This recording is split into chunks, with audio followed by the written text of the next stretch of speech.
Minha gente querida, muito boa noite, muito bem-vindos a todos.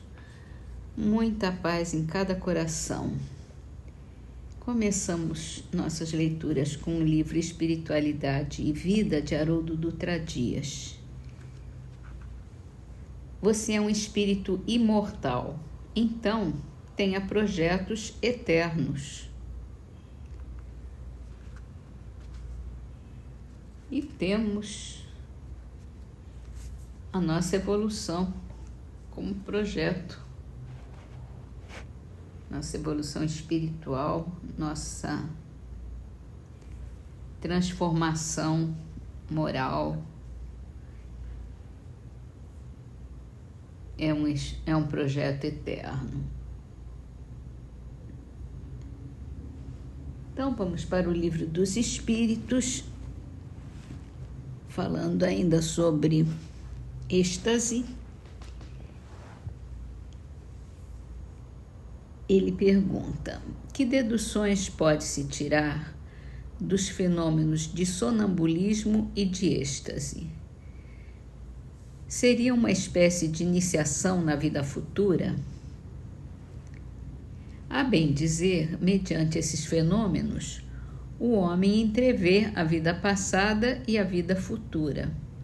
Estude-os e achará o esclarecimento de mais de um mistério que a sua razão inutilmente procura devassar.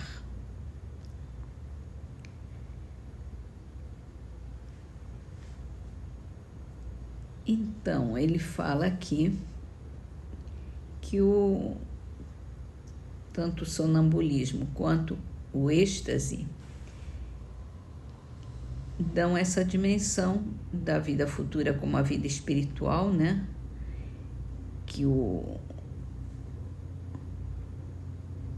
a pessoa que entra em êxtase, ela tem essa percepção de como é a vida futura, a vida espiritual, do espírito mais desenvolvido, mais adiantado,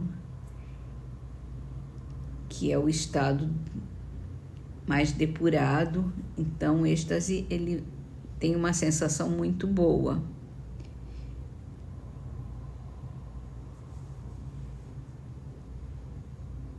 E aí,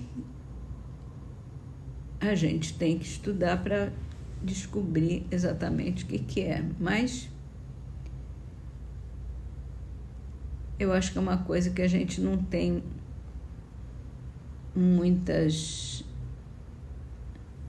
exemplos hoje em dia para isso, de sonambulismo e de êxtase, que a mediunidade desenvolveu de uma forma mais controlada.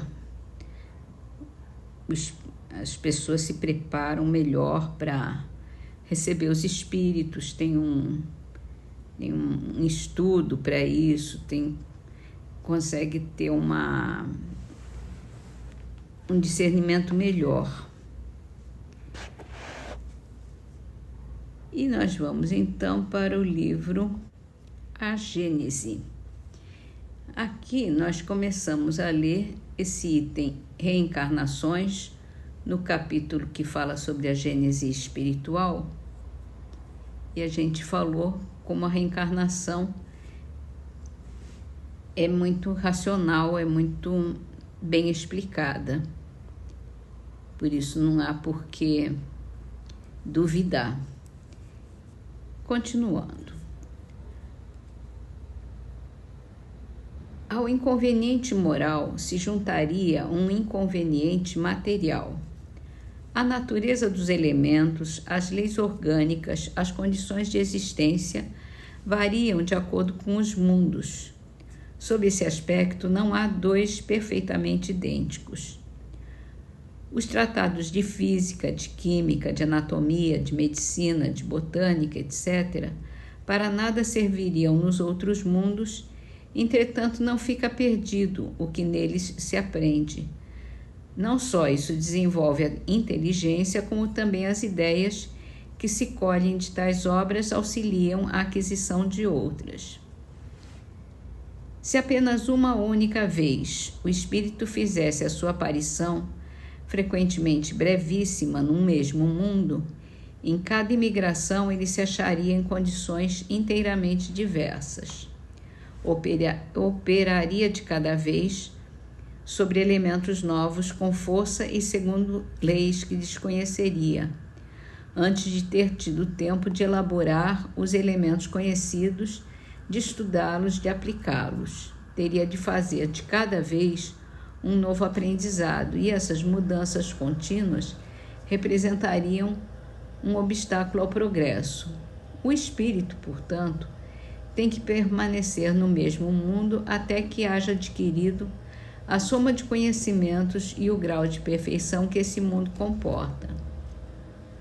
Que os espíritos deixem por um mundo mais adiantado aquele do qual nada mais podem auferir, é como deve ser e é tal o princípio.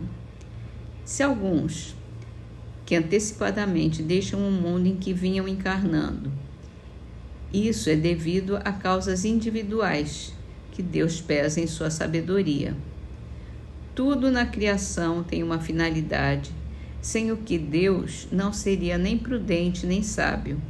Ora, se a Terra se destinasse a ser uma única etapa do progresso para cada indivíduo, que utilidade haveria para os espíritos das crianças que morrem em eternidade passar aí alguns anos, alguns meses, algumas horas, durante os quais nada podem aurir dele?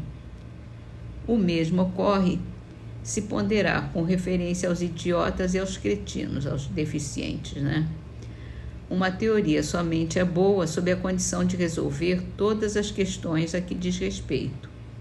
A questão das mortes prematuras tem sido uma pedra de tropeço para todas as doutrinas, exceto para a doutrina espírita, que a explica de maneira racional e completa. Para o progresso daqueles que cumprem na Terra uma missão normal, há vantagem real em retornarem ao mesmo meio para continuarem aí o que deixaram inacabado, muitas vezes na mesma família ou em contato com as mesmas pessoas, a fim de repararem o mal que tenham feito ou de sofrerem a pena de talião. Bom,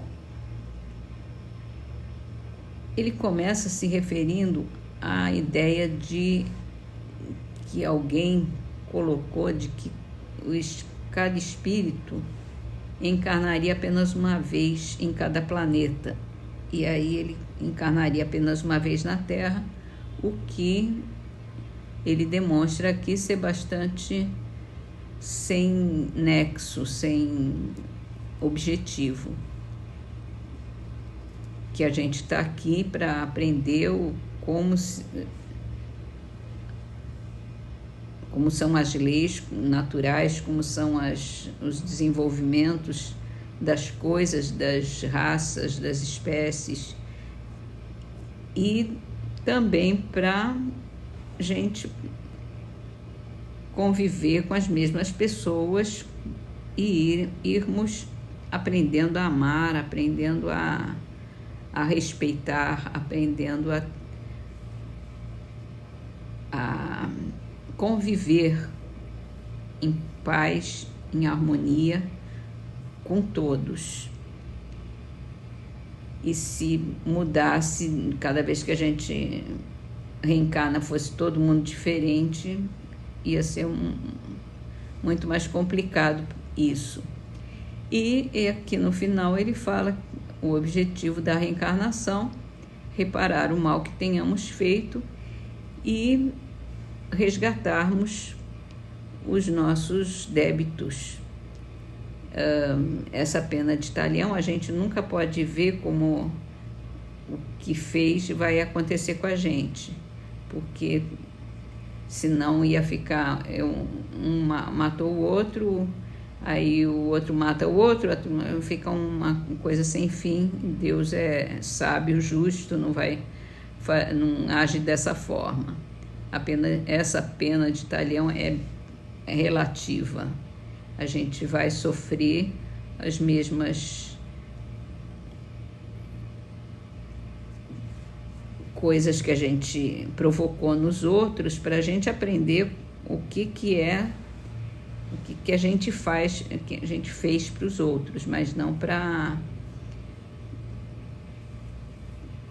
dar satisfação de uma outra pessoa ver a gente sofrer daquela forma. Isso não faz sentido.